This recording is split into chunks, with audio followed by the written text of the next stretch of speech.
کسی صابر و شاکر اور عیالدار شخص کی بیوی بڑی ناشکری تھی، جس کی وجہ سے وہ صاحب ایمان سخت پریشان رہتا تھا۔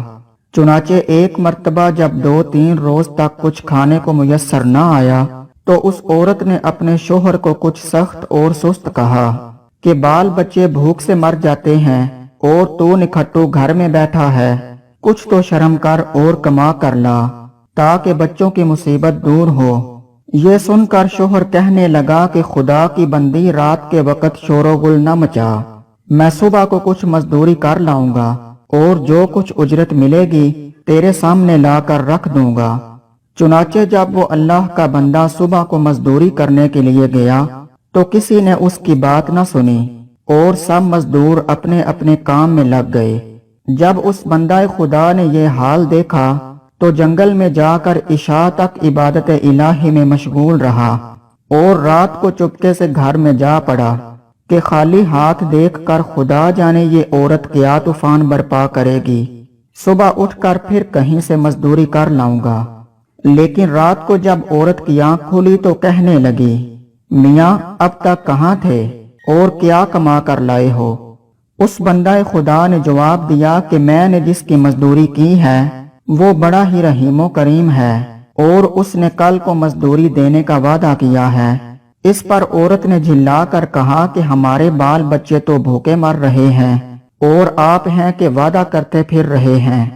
اگلی صبح پھر وہ شخص مزدوری کے لیے گیا، مگر خدا کی شان کہ پھر بھی اسے کسی نے نہ پوچھا اور وہ مجبور ہو کر اسی مقام پر جنگل میں عبادت الہی اور گریہ وزاری میں عشاء تک مصروف رہا۔ بڑی رات گئے جب ڈرتے ڈرتے گھر میں گیا تو وہ عورت کہنے لگی، دونوں دن کی مزدوری لائے ہو؟ تو اس بیچارے نے گھبرا کر کہا کہ آقا نے کل 3 دن کی مزدوری دینے کا وعدہ کیا ہے۔ یہ سن کر عورت آنکھ بگولا ہو کر کہنے لگی، اپنا بھلا چاہتے ہو تو صبح 3 دن کی مزدوری لے کر آنا، ورنہ منہ نہ دکھانا۔ صبح کو اس عورت نے ایک تھیلی اپنے شوہر کے حوالے کر کے کہا کہ 3 دن کی مزدوری اس میں لے آنا اور خبردار خالی ہاتھ گھر میں نہ آنا۔ یہ سن کر اس بندہ خدا کی نظر عالم اسباب سے اٹھ کر مسبب حقیقی کی طرف جا پڑی اور وہ اسی وقت سیدھا جنگل میں جا کر عبادت الہی میں مصروف ہو گیا اور بہت رات گئے عورت کے خوف سے اس تھیلی میں ریت بھر لایا کہ رات اس ہیلا سے گزر جائے گی اور عورت کے لڑنے کی آفت سے بچ جاؤں گا۔ مگر جس وقت وہ گھر کے دروازے پر پہنچا تو عورت کا ڈر اس قدر غالب ہوا کہ خدا جانے آج کیا آفت برپا کرے گی، اس لیے اس نے تھیلی ڈال کر واپسی کا ارادہ کر لیا۔ مگر اچانک گھر سے ایک ایسی خوشبو آئی جس نے اس کے دل و دماغ کو معطر کر دیا اور اسی وقت وہ عورت بھی خوش ہوتی ہوئی گھر سے نکل آئی۔ تو اس خدا کے بندے نے اس سے دریافت کیا کہ یہ کیا معاملہ ہے؟ تو عورت کہنے لگی کہ اندر چل کر اس کی حقیقت سنو، خدا کا شکر ادا کرو، یقیناً تم سچ کہتے تھے، تمہارا مزدوری دینے والا بھی سچا ہے۔ واقعہ کچھ یوں ہے کہ میں بچوں کے کھانے پینے کی فکر میں مدہوش بیٹھی تھی کہ اچانک کسی نے دروازے پر دستک دی۔ میں نے جا کر دیکھا تو ایک سبز پوش گھڑ سوار دروازے پر کھڑا کہہ رہا تھا، لے اپنے شوہر کی 3 دن کی مزدوری لے لے اور اب اس کو کچھ ایذا نہ دینا اور اس سے کہہ دینا کہ جس قدر تو نے مزدوری کی تھی اسی قدر اجرت تجھ کو مل گئی، زیادہ کرتا تو اور زیادہ پاتا، اور آئندہ اس کا خیال رکھنا۔ اور ہاتھ میں پکڑی تھیلی اس نے مجھ کو دے دی جس میں 50 درہم بھی تھے اور دم بدم اس کی خوشبو دل و دماغ کو معطر کر رہی تھی۔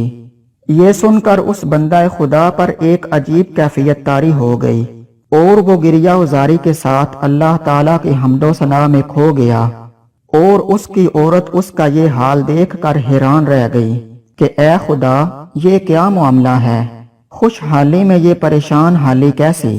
چنانچہ اس بندہ خدا کو جب ہوش آیا تو اس نے بتایا کہ اے ناشکری عورت، حقیقت یہ ہے کہ 3 دن میں نے کسی کی مزدوری نہیں کی بلکہ دن رات عبادت الہی میں مشغول رہا۔